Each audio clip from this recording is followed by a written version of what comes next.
আসসালামু আলাইকুম, welcome back to my channel Zakia Rupa blog. I hope সবাই অনেক বেশি ভালো আছেন এবং নিরাপদে আছেন। নতুন একটা দিনের শুরু, নতুন একটা ব্লগ নিয়ে আসলাম।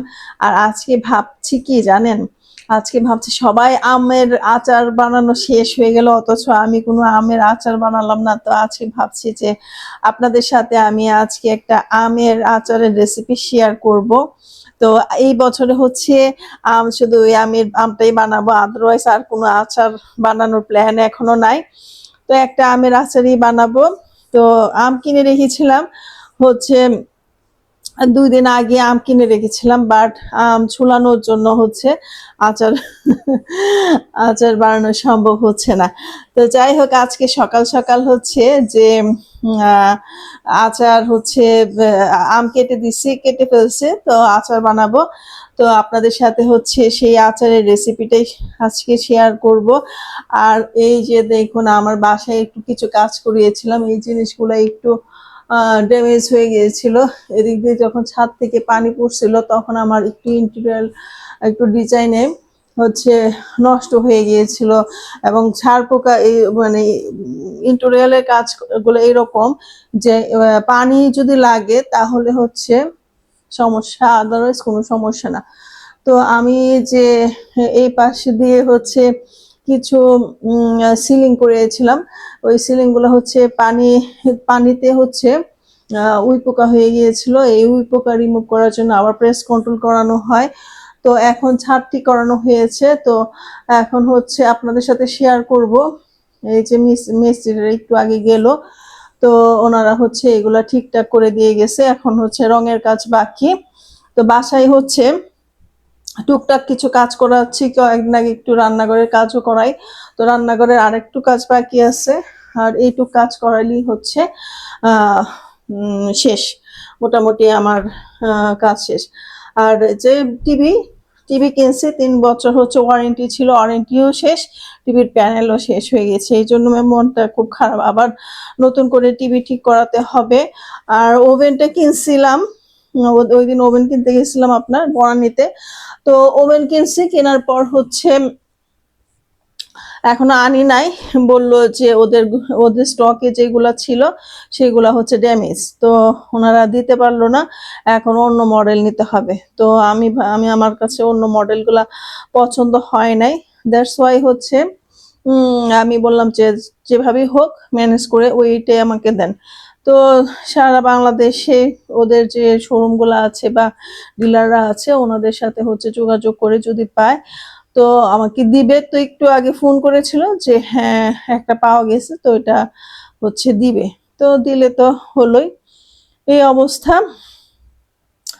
তো আজকে হচ্ছে মিস্ত্রিরা কাজ করছিল, এই জন্য হচ্ছে বাচ্চাদেরকে স্কুলে আনতে চাই না, জাইমা তো একাই চলে আসছে। জায়ানের ছুটি এত দেরি হয়, মানে 1টা বাজে, তো ও অত ওর 12টায় ছুটি হয়ে যায়।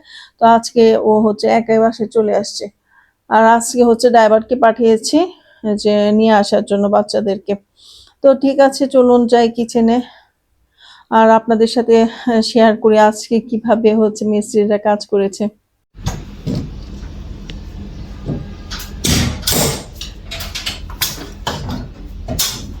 ওই যে একটু নষ্ট হয়েছে, এটা ফেলাই দেওয়া লাগবো না?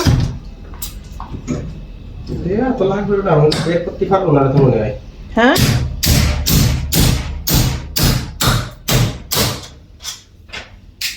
তো দেয়া লাগবে, কিন্তু বের তো করা লাগবে ভিতর থেকে রান্না করতে লেখা নেই।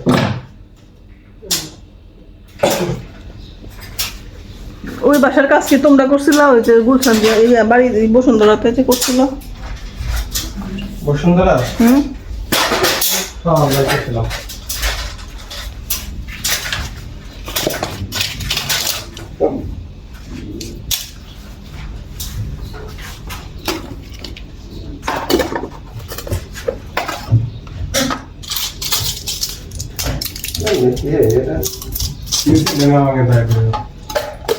এটা হলো ওই ভিতরে অলে মনে সাদে মনে মারা আছে, হাতে মারার পরে মনে একটা মিনিট কোনটা হাফ ইঞ্চি খোলো মিঠু, তারপরে বলতে পারি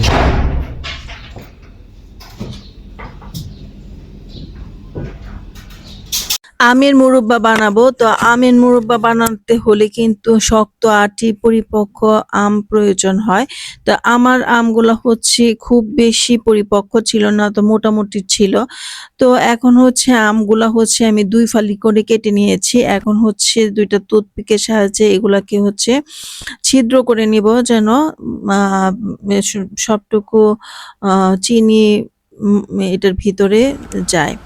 আর এই কাজটা আপনারা করতে পারেন কাঁটা চামচ দিয়ে। কিন্তু আমার কাছে মনে হয়েছে যে শাঁসলিকের কাঠি দিয়ে সবচেয়ে ইজি। এভাবে শাঁসলিকের কাঠি দিয়ে করলে হচ্ছে ভিতর থেকে হচ্ছে ছিদ্রটা ভিতর পর্যন্ত যায়। এজন্য আমি হচ্ছে শাঁসলিকের কাঠিটাই প্রেফার করছি। তো এভাবে হচ্ছে আমি প্রত্যেকটা হচ্ছে আম এভাবে কেচে নিচ্ছি। মুরব্বা তৈরি করতে হলে প্রত্যেকটা আমই ভালোভাবে কেচে নিতে হবে, তা না হলে হবে না।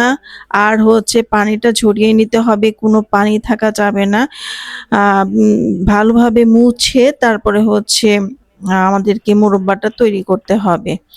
প্রথমে হচ্ছে যে পাত্রে হচ্ছে মুরব্বাটা করব সেখানে হচ্ছে চিনি দিয়ে দিলাম। এভাবেও করা যাবে, আবার পুরোটা চিনি শিরা করেও আপনি করতে পারবেন। তাহলে আমি যেভাবে করেছি সেভাবে আপনাদের সাথে শেয়ার করছি। কিছুটা চিনি দেওয়ার পর আমরা এখানে কিছু হচ্ছে মুরব্বার যে আমগুলো এখানে কিছুটা দিয়ে দিব। দিয়ে এর উপরে হচ্ছে আমরা আবারও চিনি দিব, অর্থাৎ লেয়ার করে করে আমি এখানে চিনি দিয়েছি যেন সবার সাথে পারফেক্ট ভাবে ভিতরে হচ্ছে চিনি শিরা হয়ে ভিতরে ঢুকে। এরপরে আবার হচ্ছে আম দিয়ে দিচ্ছি, এর উপরে আবারও হচ্ছে দিয়ে দিব চিনি। তো আমার ২ কেজি মুরব্বা তৈরি করতে চিনি লেগেছে ১ কেজি। মাত্র ২টি উপকরণ দিয়ে তৈরি আমের মুরব্বা, চিনি আর হচ্ছে আম, সামান্য পরিমাণের অল্প একটু লবণ দিয়ে দিবেন।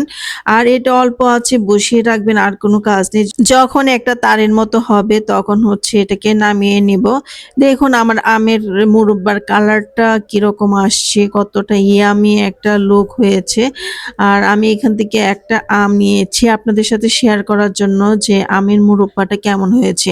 আমটা যদি আরেকটু পরিপক্ক হতো তাহলে আমের মুরব্বাটা আরো শক্ত হতো এবং খেতে আরো বেশি মজা লাগতো।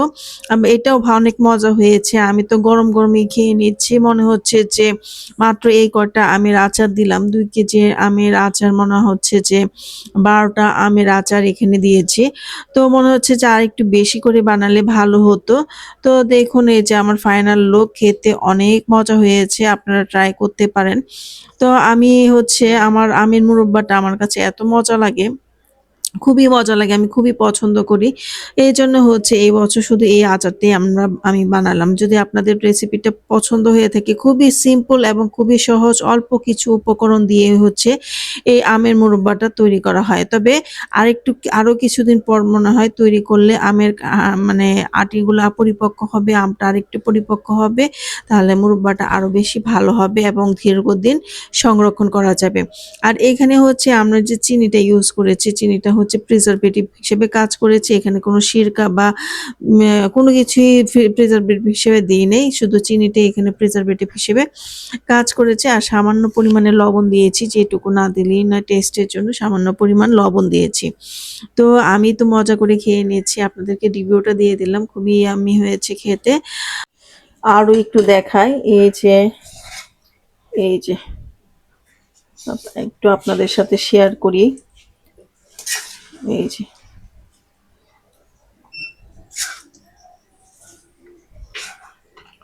এটা জারে যখন উঠাবো তখন আরো দেখতে আরো লোভনীয় লাগবে। পরিপক্ক যখন আম হবে তখন হচ্ছে গলে যাবে না, ঠিক আছে? পরিপক্ক আম দিয়ে বানানোর চেষ্টা করবেন। এটা একটু গলে গেছে, পরিপক্ক হয়নি, মানে বাড়তি হয়নি। এই জন্য মাঝে মধ্যে যেগুলা অপরিপক্ক এগুলো হচ্ছে গলে গেছে। এই যে, তো আজকে এই পর্যন্তই। সবাই ভালো থাকবেন। আল্লাহ হাফেজ।